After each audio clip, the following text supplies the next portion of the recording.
大家好，我是 Anthony， 欢迎来到我的频道。今天我们继续来聊一聊扩散逃避风格，尤其是想和大家聊一聊独处与强迫性的思考。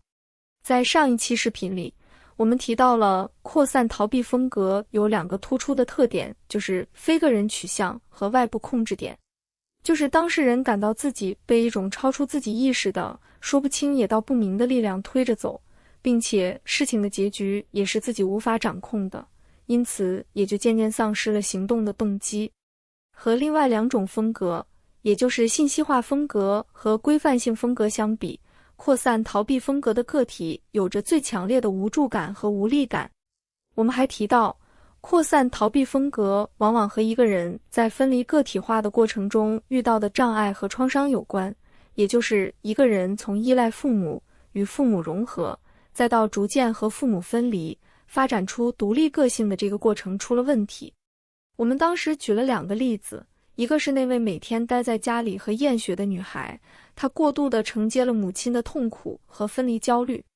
于是她通过让自己有问题的方式去填补母亲内心的空洞，结果反而越来越难以走进社会，和母亲融合得更加紧密。另一个是那位表面上很讨厌母亲，动不动就和母亲吵架的男生，他觉得母亲威胁到了自己的独立，可一旦真要离开母亲，他内心深处又是极度恐惧的。那种和母亲频繁的冲突，表面看是排斥，其实恰恰是以另一种方式寻求和母亲的情感链接。一个人真正走出原生家庭的关键，要看他是否有一个更加丰富的来自家庭之外的生活，是否在不断拓展自己精神的边界。那今天这期视频，我们来顺着扩散逃避风格的这个话题，聊一个有点反常识的现象，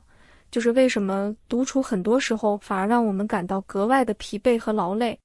同样是一个人待着，有些人的独处是放松和休息，而另一些人的独处却是越来越累，而且陷入了强迫性的思考和思维反刍之中，这同样让当事人感到一种深刻的停滞和无力。我遇到过许多位网友都和我讲述过相似的经历，他们曾经在家庭、学校或者职场上遇到了某种创伤，于是选择一个人在家里长期休息，但这种休息并没有让他们变得更有精力，反而让他们陷进了一种停不下来的强迫性的思考之中。不论是浏览手机里的信息，还是出门和他人进行简单的交流，当事人都隐隐地感到有一种恶意弥散在周围，然后变得越来越走不出来。这就是我们今天想探讨的问题。我会把这期视频放在心理与教育这个列表内，如果你有任何想找我探讨和咨询的话题，都可以联系我的邮箱预约。首先，我们之所以说这种强迫性的思考让人感到停滞，是因为它看起来有很多的分析和反思，似乎是我们主动发起的。然而，当事人在这种思考中并不感到自由，反而感到自己好像是被某种无法命名的力量推动着，不得不这样思考。他从这种思考中很少获得好奇心的满足，或者想通了某件事的愉悦，反而感到被迫。但由于确实没有一个外人在强迫自己这样思考，于是当事人容易再次向内挖掘，追问自己为什么会这样想，进入新一轮的自省和反思。结果是这种思考就很容易陷入重复，这种想要挣脱反刍的努力反而成了下一轮反刍的燃料。这种思考可以一整天都停不下来。那么这种思考通常都围绕什么内容呢？当事人可能反复地推演自己的经历，也可能思考许多政治的、教育、两性等等命题。但是这些思考往往都会落在人性的恶、外部环境是黑暗的这些命题上，或者说是这些命题的各种各样的变形。在这个叙事里，由于恶是绝对的、纯粹的、难以理解和无法预测的，因此我们也必然是无能为力的。有人可能会反驳说， Anthony 似乎预设了世界的本质一定是乐观的，可这凭什么呢？有没有可能世界本身就是很悲观和黑暗呢？我觉得邪恶的事情的确是普遍存在的，但它不适合作为世界的绝对本质。这里我们可以做一个简单的思想实验，假如有一个坏人，他立志要做一个纯粹的坏人，他发誓自己不服从人类的所有道德伦理，让人类无法理解他。但是后来他发现，要做更大的坏事，单靠自己的力量太薄弱了，必须要联合更多的坏人，要用煽动性的语言来颠覆一般人的道德观念，使他们加入到自己的队伍里，这样才能结合成一个组织，还要有专业分工，比如有人负责执行，有人负责宣传，有人负责沟通联络，有人负责计算成本，只有这样才能大幅提高做坏事的能力。这看起来好像变得更加邪恶了。然而，坏人们要能结成组织，这本身就需要人有一定的共情能力，这样才能达成共识，并且至少要对自己人讲信用，否则这个组织就根本无法建立起来。当然，这个组织对组织之外的人仍然可以是非常邪恶的，但这种恶绝非弥散性和不可理解的，而一旦它可以被推理和理解，我们也就不会感到彻底的无能为力。实际上，把邪恶想象成了纯粹、不可理解、无孔不入的绝对精神，不但不准确，而且是把它给神化了。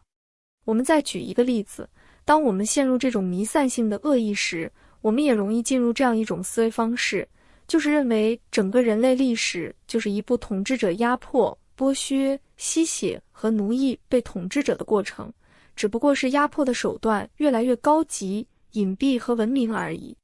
然后我们看到任何新闻事件都可以组织到这个叙事之中去，比如在远古时期，统治者就是那些奴隶主和酋长，中世纪就是那些封建领主和国王，到了近代就是那些血汗工厂的资本家，大多数人永远是被少数人盘剥和统治着的。当然，我们说这种叙事也不能说是错误的，它的确是一种解释历史的角度，但当我们把这种视角上升为思维的背景和看待一切事物的绝对原则时，我们会发现这类叙事会让我们在处理一切信息时都蒙上一层被压迫和受苦受难的底色，而当我们感到邪恶永远是胜利方，永远是全知全能的时候，这不仅不会让我们更有勇气去做出现实行为，反而会让我们更加无能为力，而且还会觉得那些相信改变的人是肤浅的乐观。比如有这样一种很典型的观点，就是认为工人们如果只是把斗争局限于改善劳资条件、增加休假时间等经济范围，那就是不彻底的、软弱的、妥协的、幼稚的，只不过是给自己套上更闪亮的金锁链而已。因为资本家们随时会反扑，会积蓄力量，在这种想象里，好像所有的坏人、黑恶势力都是算无一策，永不疲倦，而且总是同心同德，很容易就联合起来的。因此，只有追求彻底的革命，彻底掀翻私有制，才能迎来全面的解放。但问题是，这个目标太庞大了，而且敌人也太强势了，反而导致了我们不知道如何行动，而那些微小的改变又是没什么意义的，所以最后就什么都做不了。但我们说这种思维方式又是非常片面的。比如说，假如一个系统只有压榨和掠夺，没有创造，那它其实是维持不下去的。如果掠夺的规模越来越大，那也需要至少同等的创造出更多。而且恶人和恶人之间出于自私目的的斗争，在良好的规则下也完全有可能带来好的结果，比如权力的制衡反而可以带来自由，市场竞争能够给消费者更多选择等等。所以那种认为邪恶的东西可以无限的增值和扩张，同时可以污染所有东西的想象，本身是非常不现实的。到目前为止，我们探讨了那些对邪恶的思考中存在的问题，不过我必须要承认的是，这些道理对于陷入强迫性思考的个体来说，基本上是没有什么帮助的，因为强迫性的思考或者说思维反刍，本来就不是为了寻求一个答案和解释。一个反复陷入强迫性思考的人，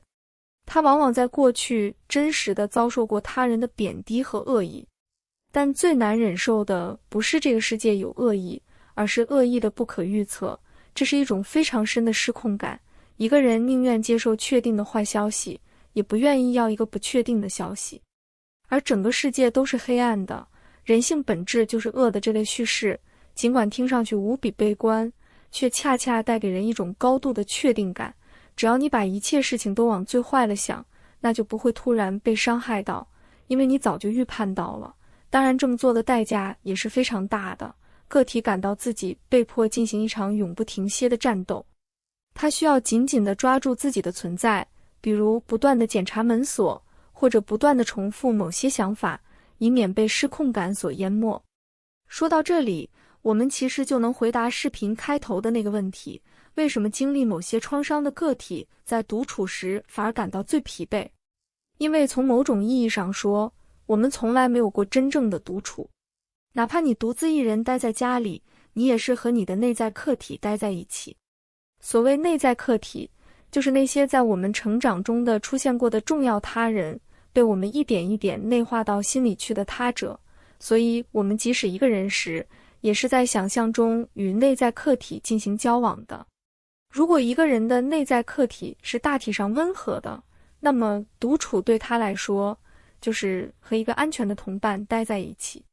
但如果一个人内在客体是迫害性的，那么哪怕他独居一室，他也会容易感到一种真实的威胁。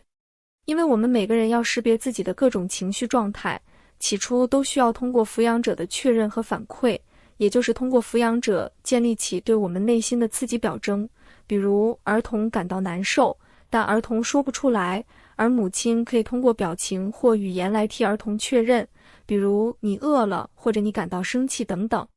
正是通过这样一次次被准确的命名、被翻译，儿童才慢慢在心里建立起关于自己内心的表征，才终于能够认出什么是开心和难过。当然，开心和难过也可以细分为更多种类。总之，反馈的越精细，儿童对自己的情绪状态也就越敏感。也正是有了这个能力，一个成年人才可能在心烦意乱的时候，反思到自己现在很烦躁，也许和最近某种思维方式有关。他能够看到自己的情绪并有效思考，而不是被情绪直接淹没。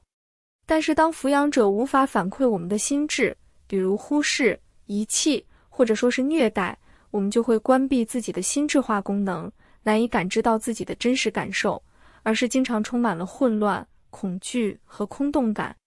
在那些有依恋创伤的家庭里，儿童会感到抚养者对自己是有敌意的，但儿童无法区分这是由于自己的本性很坏，还是由于抚养者的问题，所以儿童会将这部分敌意内化进来，这就是异化自我。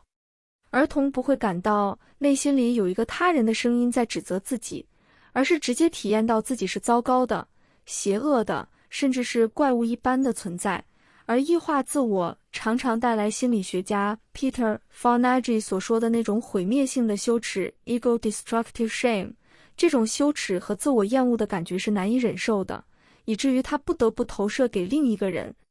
比如身边的伴侣、朋友等等。当事人会感到对方在真实的厌恶、挑剔和攻击自己。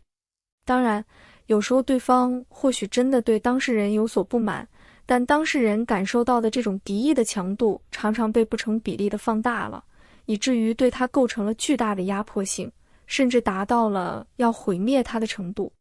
不过，当个体把迫害者的意向投射给具体的人的时候，那个具体的人毕竟是有自己的边界的，对方会做出自己的反应，不会完全按照当事人的想象去表现。而当个体独处的时候，由于身边没有一个具体的人可以承接这种投射，于是内心里那个迫害性的客体反而被无限放大、弥散或者渗透在任何事情之中。当事人可能会漫无目的地刷手机、看视频，但这往往不能带来娱乐和放松的感觉，反而让人感到一种无处可逃的窒息。那面对这种状态，我们能够做点什么呢？我想，我们需要的或许不是更多独自思考，真正能把我们拉出来的是回到地面。当我们陷入思维反刍时，我们感到自己的身体好像是虚空的，只剩下一个孤独的大脑，所以我们可能需要做一些小事来终止这个过程，比如出门走一走路，做一些简单的运动或者家务。这些微不足道的小事会让我们练习去回到身体和现实。当然，对于陷入很深的朋友来说，靠自己的确是非常困难的，所以需要积极地向外寻求支持，比如寻找一个友善的交流，或或者至少愿意倾听自己这些想法的人。现实的人际关系当然是最好的出路，因为迫害性的内在课题本身就是在关系中形成的，而它也只能在新的关系中才能得到矫正。而如果寻找关系也太困难的话，那么我们至少可以去把自己的想法记录下来。思维反刍折磨人的地方就在于它是不定型和扩散的，而当我们把它写到纸上，记录到屏幕里，它就有了一个现实的锚点。当我们定期的阅读自己记录下来的想法时，我们也就和这些想法拉开了一定距离，从而能够对自己的内心状态有更多的觉察。关于这个话题还有很多可聊的，下期视频我们也会继续探讨。如果你有任何的困惑和问题想和我交流，直接联系我的邮箱就好。比如你希望和我讨论某篇文章、某段话、某个视频、某种社会现象，或者你的日记，都可以提前把相关的文本发给我，我会在正式交流之前读完。或者你希望和我讨论你的人生经历、困惑和情感，都是可以的。如果你对隐私性、安全性、付款和通讯方式有任何疑问，也请及时告诉我。如果你无法付费或无法加入会员，也请联系我，我会提供其他方式。详情请参考这张图片。我会把这期视频放在心理与教育这个列表内，同时也推荐大家去看我这个列表内的其他视频。感谢大家的收看，再见。